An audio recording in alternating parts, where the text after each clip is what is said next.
Hey everybody, welcome back to the Working Man's Whiskey. I'm Bobby. Here we are, guys. It's the weekend. I meant to do a review last weekend. We were in Reno and Virginia City in Nevada, but got kind of crazy as far as just not having enough time. Our days were pretty much filled, so sorry about that. But I'm glad to be back today. Wanted to do just a quick review today, guys. This is a whiskey, I'm going to tell you right now, I've never had this before. It's a bottom shelf whiskey. Found it at one of the local liquor stores just down the street from here.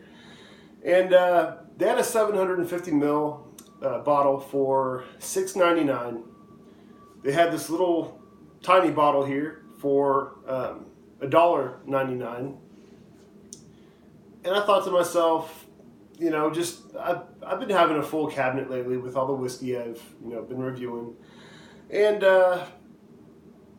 rather go with the little guy here, especially with something that even though it's only $6.99 for for a big bottle of this stuff, I thought maybe at $6.99 for the big bottle it'd be best to try a little one first, just so I don't have a big bottle of this stuff taking up space in case I don't like it. It doesn't go very fast. Don't know much about this whiskey, except it's from Kentucky, obviously. But I did see that it's bottled by Sazerac in Frankfort, Kentucky. 40% ABV, 80 proof, 20% whiskey, 80% grain neutral spirits. Obviously a blended whiskey.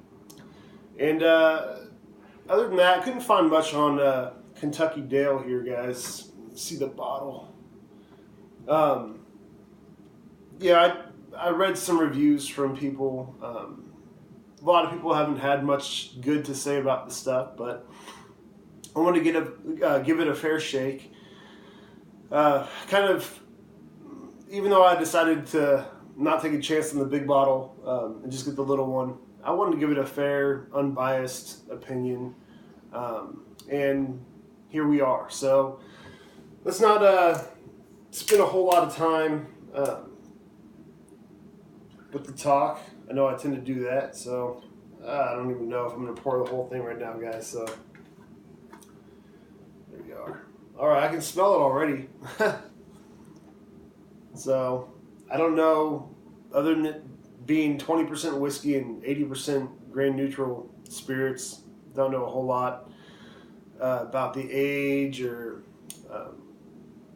anything like that. So as I said, just a little kind of filler review here before my next review, which I'm very excited for. Been talking about it for a while, but I was thinking about doing a live review with that one, guys. That one's going to be E.H. Taylor Small Batch. So hopefully I can get that in this weekend. I'm hoping tomorrow. I've got an event to go to in the Sonoma, Glen Ellen area today. Little get together with the family, and so I don't think I'll be able to get it in later on, but maybe tomorrow I'm hoping. So we'll see. Anyway, so as you would expect, this is a pretty light color.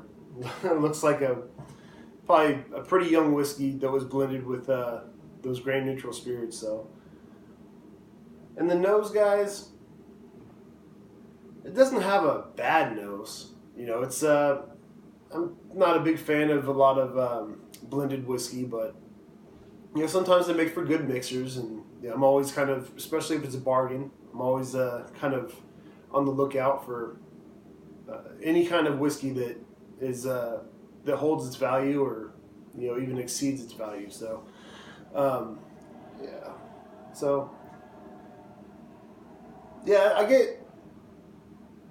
I get some vanilla in there, definitely some raw grain, little bit of a butterscotch type note, like a light butterscotch note in there.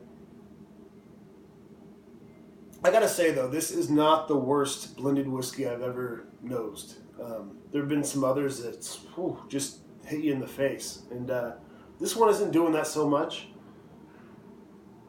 If anything, this one's it's pretty much just completely held in check all the way around. Just doesn't smell like there's a whole lot to it. So let's take a taste.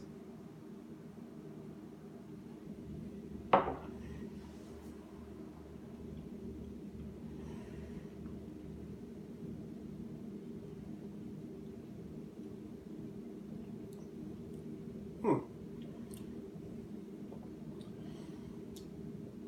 It's not great, but I've had much worse whiskeys than this. This isn't the worst blended whiskey I've tried. Kind of wondering how it would be with like a soda or something. My favorite sodas are Cherry Coke and Dr. Pepper, so kind of wondering how to be with one of those. Um, it doesn't have a terrible flavor. I mean, it's got some raw grain in there. It's got a little bit of a burn, kind of just that raw burn in there. But it's got some good things as well. It's got a little bit of vanilla, as I mentioned, a little bit of a butterscotch type, just like sweetness, just a little bit of that light caramel type note to it. But it's got a little bit of a nuttiness as well. Let's go in for another sip.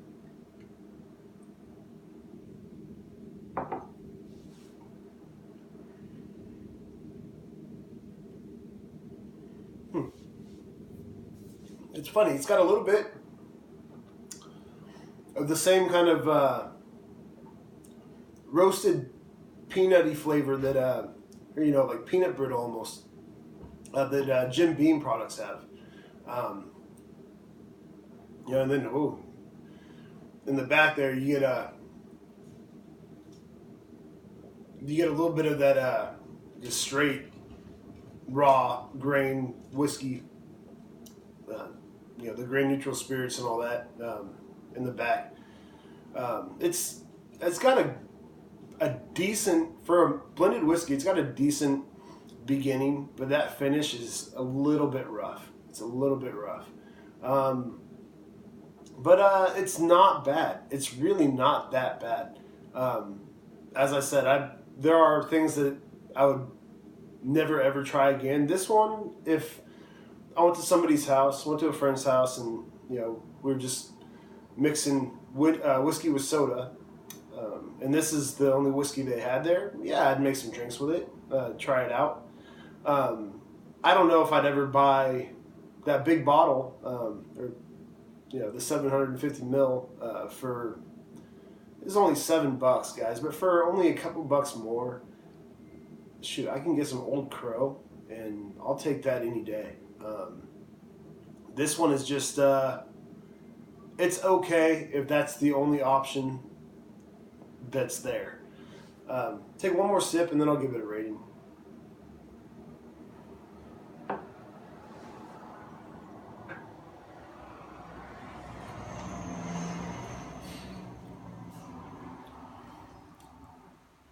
Yeah, I have mixed feelings about this. Again, it's okay. Nothing to write home about, but